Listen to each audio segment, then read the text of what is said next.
વૃદ્ધાએ કરેલા આપઘાત કેસમાં 10 દિવસે સ્ફોટક ખુલાસો થયો। પાડોશીઓના ત્રાસથી વૃદ્ધાએ આત્મહત્યા કર્યાનું સુસાઇડ નોટમાં સામે આવ્યું। મોરબી એ ડિવિઝન પોલીસે મહિલા સહિત 8 પાડોશીની ધરપકડ કરી આગળની તપાસ હાથ ધરી।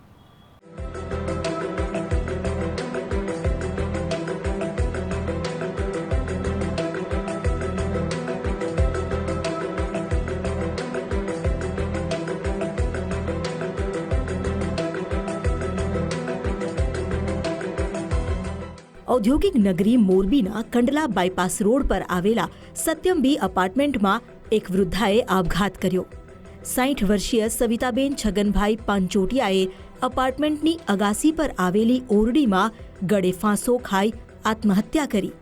આ ઘટનામાં પહેલી નજરે એમ લાગે કે બીમારી કે પારિવારિક ત્રાસથી કંટાળીને વૃદ્ધાએ જીવન ટૂંકાવ્યું હશે, પરંતુ સુસાઇડ નોટમાં પાડોશીઓના અમાનુષી અત્યાચારથી કંટાળીને આપઘાત કર્યાનો ખુલાસો થતાં જ પોલીસે ત્વરિત કડક કાર્યવાહી કરી। વૃદ્ધાના આપઘાત પહેલા સત્યમ બી અપાર્ટમેન્ટના રહીશોએ આપેલા ત્રાસ પર નજર કરીએ। ગત 24 નવેમ્બરે અપાર્ટમેન્ટનું પાર્કિંગ ધોવાને લઈ વિવાદ થયો હતો।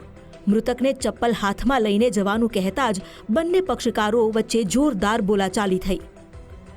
આ વિવાદનો ખાર રાખીને કેટલાક ઈસમોએ મૃતકના પુત્ર અને પુત્રવધુ તેમજ દીકરીને ઉપર બોલાવીને સખત માર માર્યો। પરિવારના ચારેય સભ્યોને નાની મોટી ઈજાઓ થતાં હોસ્પિટલમાં સારવાર લીધી, જે બાદ 25 નવેમ્બરે પોલીસ ફરિયાદ દાખલ કરતા કાયદેસરની કાર્યવાહી થઈ। જો કે ત્યારબાદ મૃતકના પરિવારની શાંતિ સ્થપાઈ જવાની આશા ઠગારી નીવડી।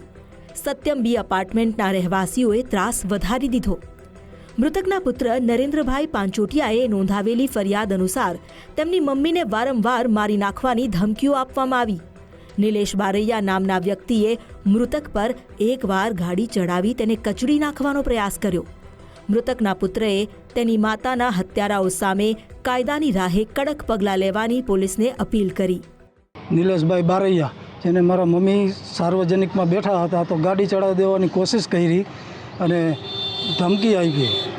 તે સિવાય અવારનવાર મારા બાઇકમાં હવા કાઢી નાખે, મોટરસાઇકલમાં બાઇકમાં હવા કાઢી નાખે, દરવાજામાં ઘરના દરવાજામાં પાટા મારી દે, એવી હેરાનગતિ કરે, ધમકી આપે કે મારી નાખશું, તોડી નાખશું।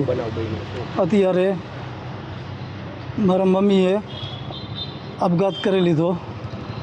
આ બધા જે તો આરોપી છે એ વિકૃત વિચારધારાવાળા છે, ક્રિમિનલ વિચારધારાવાળા છે।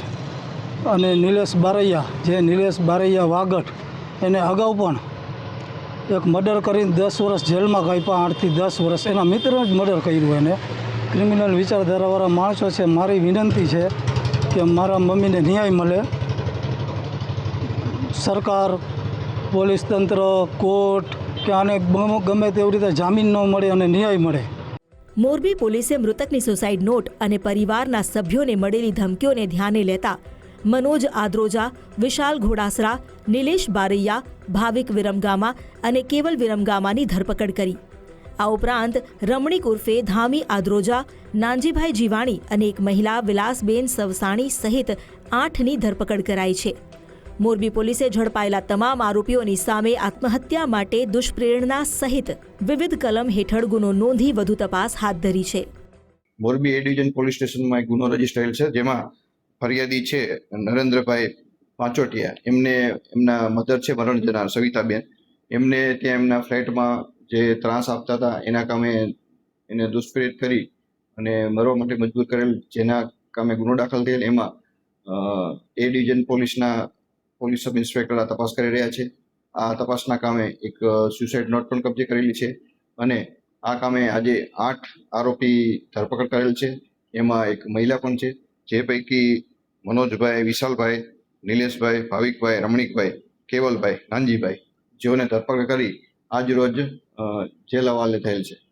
અપાર્ટમેન્ટનું પાર્કિંગ ધોવાની વાતને લઈ થયેલી માથાકૂટનો ખાર રાખીને આરોપીઓ દ્વારા સવિતાબેન પાંચોટિયાને છાશવારે હેરાન કરવામાં આવતા। મારી નાખવાની ધમકીઓથી કંટાળીને જ સવિતાબહેને આપઘાત કરી લીધો। મૃતકના પુત્રએ કરેલા આક્ષેપ પ્રમાણે નિલેશ બારૈયા અગાઉ એક હત્યા કેસમાં 10 વર્ષની સજા ભોગવીને આવેલો માથાભારે શખ્સ છે। આ તમામ આરોપીઓથી જીવનો ખતરો હોવાથી જામીન આપવાને બદલે તેમની સામે કાયદાની રાહે કડક કાર્યવાહી કરવા મૃતકના સ્વજનોએ અપીલ કરી છે. નિલેશ પટેલ, ગુજરાત ફર્સ્ટ, મોરબી.